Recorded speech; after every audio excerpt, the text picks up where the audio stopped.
بسم الله الرحمن الرحیم. محترم ورونو، نن ډېر یو اهمه موضوع باندې بحث کوو. که چېرته ته کورنۍ لري او په کور کې ټي وي لري، نو دا پیغام ستا لپاره انتهایی ضرور دی. آیا فلم ډراما دا تفریح ده زموږ دپاره که نه؟ د بحث موضوع همدا ده. یو ملازم چې 20 کاله مخکې په ورلډ بینک یو ځلي اداره کې کار کوو، هغه وایي خپله قصه کوي چې ناګهانه زما په څه کاغذونو باندې نظر ولګېده او په هغې کې څه لیکل کړي وو. وایي پاکستان هله ترقي کولی شي چې کله د دې ښځو ته هغه حقوق میلاو شي کوم چې غرب ورکړي دي. غرب خپلو ښځو ته ورکړي هغه حقوق میلاو شي، نو هله ترقي کولی شي.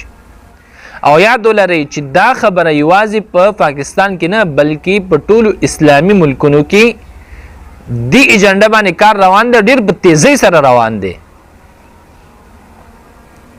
او دې لپاره مختلف انجیوګانې په کار اچولې دي چې هغه به وروسته تشریح کړو. نو ویل چې دیو ښځې باید څه وکړي؟ دیو له پروګرس په کار دی چې دیو مخکې لاړې شي او دیو ته د دیو کیریر، د دیو جاب، د دیو بزنس دا ورته نصب العین وي. نه دیو ته دین اسلام، نه دیو ته خپل مذهب، نه دیو ته کورنۍ معاشره، هیڅ ته نصب العین نه وي، فرض نه وي، بلکې دیو چې موږ هم څه کول غواړو په خپله زندګۍ کې، زموږ هم زندګي ده. دویم دیو انډیپنډنس شي، بالکل ازادي شي، دیو باندې د هیڅ چا څه اثر نه وي، د خپل کورنۍ خیال نه ساتي، د خپل مشرانو، د خپل کلتور، د خپل معاشرې نه. څه چې دیو کول غواړي باید هغه وکړي. او که چېرته دا دوه دیو ته میلاو نشي، دا میسر نشي دیو ته، نو باید دیو له دا حق ورکړی شي، دیو له دا طاقت ورکړی شي، دیو په دې باندې وپوهولی شي چې دیو طلاق واخلي. او دا میسج به دیو ته څنګه مخکې ورځي؟ دا خلک به موږ څنګه پوهیو په دې باندې دا ښځې؟ نو دیو دپاره یې د فلم ډراما سیریل د دې نه کار واخیسته او دې لپاره پرایویټ چینلونه جوړ کړه، پرایویټ ټي ویګانې جوړ کړه، صرف چې په دې باندې په دې ایجنډا باندې ډرامې جوړې کړي او خلکو ته مخکې وړاندې کړي او خلک به دې باندې پوهه کړي. نن سبا تقریبا په 99% طلاق چې واقع کېږي هغه د ښځو مطالبه وي. او دا سړی وایي چې کله زه د دیو نه انټرویو اخلم چې ولې تاسو طلاق اخلئ، نو دیو ماته اګزیکټلی هغه څه وایي کوم چې 20 کاله مخکې ما لوستلي وو. یا ورته وایي چې زما خو زندګي ده، زه جوړېدل غواړم او خپل کیریر دته فرض العین وي. او یا دا وایي زه خو انډیپنډنس بس ازادي غواړم، کور کې به ما باندې د سخر د خواښې خیال ساتل پکار وي، د خپل کور خیال ساتل دا زه نشم کولی. نو دیو طلاق اخلي. د دې علاج څه دی؟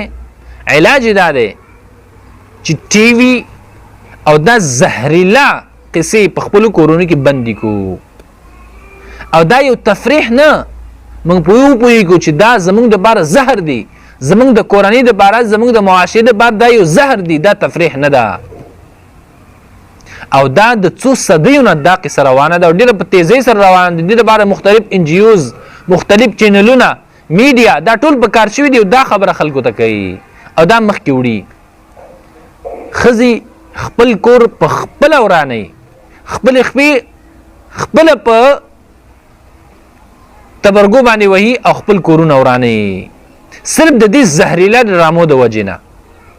نو باید چې مونږ دا کمپاین، دا مهم وچلو او خلک به دې باندې پوهه وکړو چې دا ډرامې، دا فلمونه، دا سریالونه تفریح نه دي بلکې دا زهر دی، زهر. او د دې نه ځان وساتئ. خپلو ماشومانو ته، خپلو کورنیو ته اسلامي سیرت ښکلې ښکلې قصې ته بیان کوي. د دې زهریلا کهانیانو نه د دې په مقابل کې هغوی ته ښایسته د خپل اسلام، د اسلام ستوري ور معرفي کوي.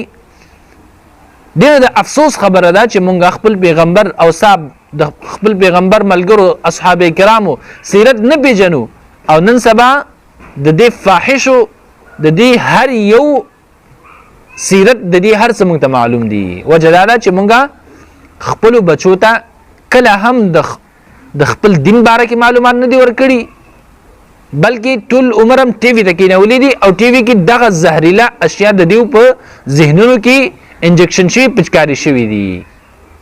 نو ان شاء الله راتلونکي ویډیو به دې باندې کوو چې موږ د فلم ډرامې څه شی راکړه اسلامي ملکونو ته اسلامي معاشرې ته دیو څه شی راکړه څه فائدې ده څه نقصانات دي په دې باندې به خبرې کوو ان شاء الله. او دا مهم بچلو چې دا فلم ډرامې دا تفریح نه بلکې دا زهر دي او د دې نه ځان ساتل پکار دي. والسلام علیکم ورحمة الله وبرکاته.